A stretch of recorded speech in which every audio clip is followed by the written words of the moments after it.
새 노래로 여호와께 노래하라. 새 노래가 무엇이라 그랬죠? 우리 5가지 생각해 보았죠. 새 노래는 이전에는 없었던 전혀 새로운 노래다. 새 노래란 삶과 일치되는 노래다. 새 노래는 오직 겸손과 감사와 믿음으로 드려지는 노래, 그 노래가 새 노래다. 또 새 노래는 즐겁고 기쁜 노래, 소망이 있는 노래가 새 노래다. 한 가지 더 말씀드렸죠. 새 노래는 성령이 충만해서 성령의 힘으로 드리는 노래, 그 노래가 바로 새 노래다. 자, 그런데 이 새 노래를 누가 드려야 된다고 그랬습니까? 온 땅이여 새 노래로 여호와께 노래할지어다. 온 땅이여, 하나님의 피조물 된 모든 자들은 예외 없이 하나님을 찬양해야 한다라고 말씀드렸어요. 자, 그런데 이 말씀 마치기 전에 한 가지 더 우리가 생각해 보아야 합니다. 그것은 무엇인가? 이 새 노래를 누구를 향해 불러야 하는가? 다시 말하면 우리가 드리는 찬양의 대상이 누구인가? 우리가 드리는 찬양의 대상이 누구입니까? 오늘 본문 다시 보면 새 노래로 누구에게? 여호와께 노래하라. 온 땅이여 누구에게? 여호와께 노래할지어다. 우리가 드리는 새 노래, 우리가 드리는 찬양의 대상이 누구입니까? 여호와 하나님이시다. 이 사실은 너무나 당연한 사실이, 이 사실을 모르는 사람 아무도 없어요. 그런데 왜 이 사실이 그렇게 중요한가? 이 세상에 찬양을 받을 수 있는 분은 오직 한 분, 하나님뿐이라는 사실을 우리에게 가르쳐 주기 때문에 그래요. 시편 104편 기자는 이렇게 고백하죠. 시편 104편 33절에서 내가 평생토록 여호와께 노래하며 내가 살아있는 동안 내 하나님을 찬양하리로다. 왜? 찬양을 받으실 분은 오직 여호와 하나님 한 분뿐이시기 때문에 세상에 찬양을 받을 만한 그런 존귀한 자가 있을 수도 있고 그만큼 높은 자가 있을 수도 있어요. 그러나 우리가 꼭 기억해야 될 것은 그보다 높은 자가 계시다는 사실이에요. 이 세상에 제 아무리 높은 자가 있다 할지라도 그보다 높은 자, 에베소 6장 9절에서 사도 바울이 뭐라고 말하죠? 그들과 너희의 상전이 하늘에 계신다. 이 세상에 제 아무리 높은 자가 있어도 그보다 더 높은 자가 하늘에 계신다는 사실을 우리는 항상 기억해야 돼요. 이 사실을 기억하고 사는 자들은 항상 겸손해요. 이 사실을 기억하며 사는 자는 항상 하나님께 찬송할 수밖에 없어요. 그러나 위를 바라보지 아니하고 아래를 바라보면서 사는 자들은 늘 교만해져요. 자기 자랑만 늘어나요. 이런 자들은 찬양하지 못해요. 그래서 성경이 우리에게 뭐라고 말하죠? 너희는 위의 것을 찾으라. 땅의 것을 생각하지 말고 위의 것을 생각하라.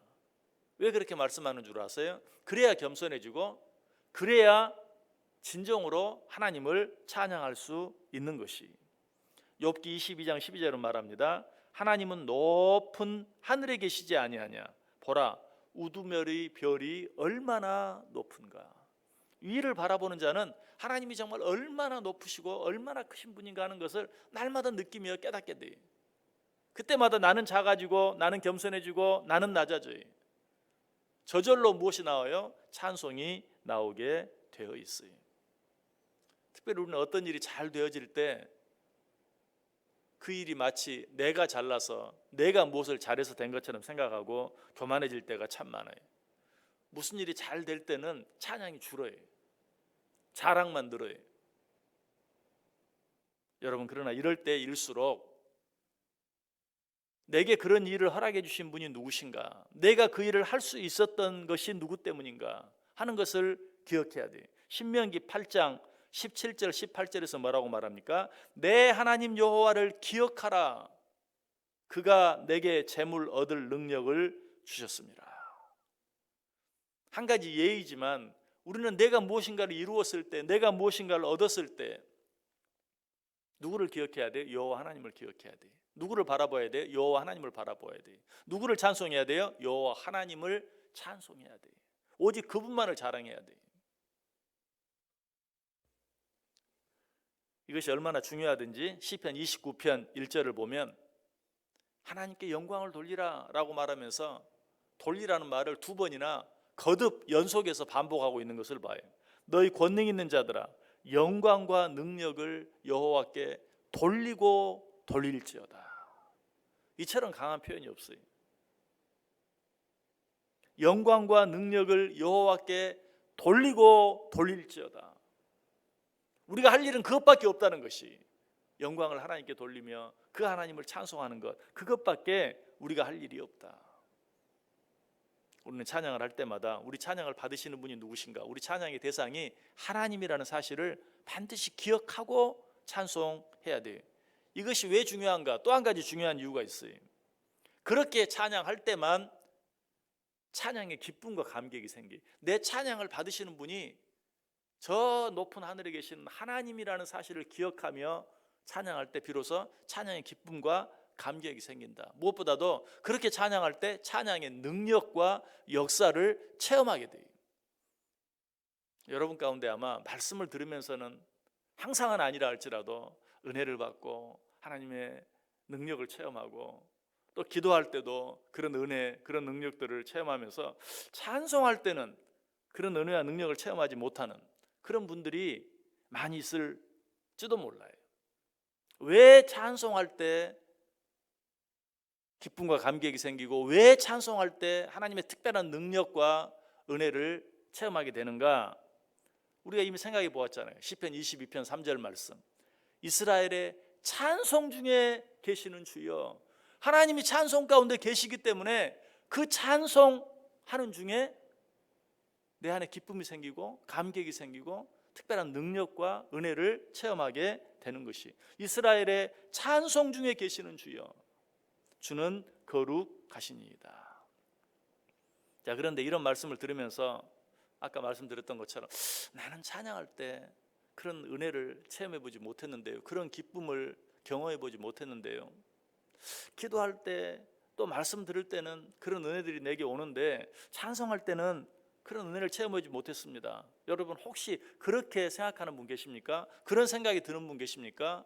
내가 찬송은 하는데 정말 찬송할 때 누구에게 찬송하고 있는가?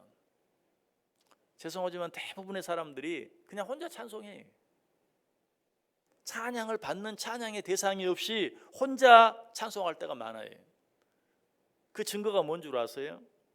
여러분 말씀 들을 때는 어때요? 잠깐 딴 생각이 들면 아유, 내가 말씀을 집중해서 들어야지, 왜 말씀 들으면서, 하나님의 말씀을 들으면서 내가 딴 생각하고 있지?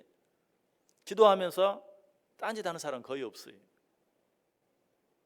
그런데 찬송할 때는 딴 생각하고 딴짓 하는 사람이 많고, 또 그렇게 하면서도 그럴 수 있는 것처럼 뭐 찬송 부를 때 뭐 주변 좀 두리번 거린다고 해서, 뭐 찬송 부르면서 뭐 옆 사람과 좀 뭐 수근수근 한다고 해서, 뭐 찬송 부르면서 딴 생각 좀 한다고 해서 뭐 죄책감을 느끼거나 하는 사람이 별로 없어요. 말씀 들으면서는 누구라도 죄책감을 느껴요. 아, 내가 이러면 안 되지. 기도할 때는 더더욱 그래.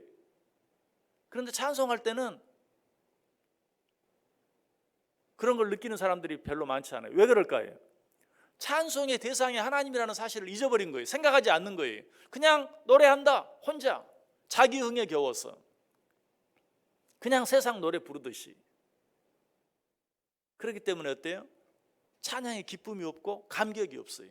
더더욱 찬양의 능력이나 어떤 찬양의 역사를 체험하지 못해요. 정말 내 찬양을 받으시는 분이 하나님이라는 사실을 기억하면 어때요? 당연히 온 마음과 온 뜻과 온 정성을 다해 하나님을 찬양하게 돼 있어요. 그게 찬양이. 내 찬양을 받으시는 분이 누구신가? 내가 지금 누구에게 찬양하고 있는가? 찬송하고 있는가? 이 사실을 바로 기억하고 알 때만, 그 대상을 생각하며 찬송할 때만 찬송의 기쁨과 감격이, 그리고 그 찬송의 능력과 역사가 내 안에서 이루어지는 것을 체험하게 돼요. 여러분, 찬송은 그저 나 혼자 즐거워서 부르는 노래가 아니, 찬송은 하나님께 드려지는 감사의 제사예요. 우리는 하나님께 찬양할 때마다 그렇게 찬양할 수 있어야 돼요. 그래서 우리가 뭐라고 말해요? 찬양은 곡조 있는 기도다. 기도는 누구에게 드리는 거예요? 하나님께 드리는 거예요. 왜 찬양을 곡조 있는 기도라고 하는가? 찬양도 하나님께 드리는 것이기 때문에. 이렇게 말하는 것 자체가 이상한 것이지만 정말 기도하는 마음으로 찬양해야 돼요. 우리는 근데 기도는 훨씬 더 엄숙한 것으로, 찬양은 그보다 덜 엄숙한 것으로, 눈을 뜨고 해서 그러는지 몰라도 기도는 찬양 있는 곡조 있는, 찬양은 곡조 있는 기도다. 이런 마음으로 우리가 하나님을 찬양해야 한다. 내 찬양의 대상이 누구인가? 하나님이시다. 여호와께 노래하라. 여호와께 노래하라.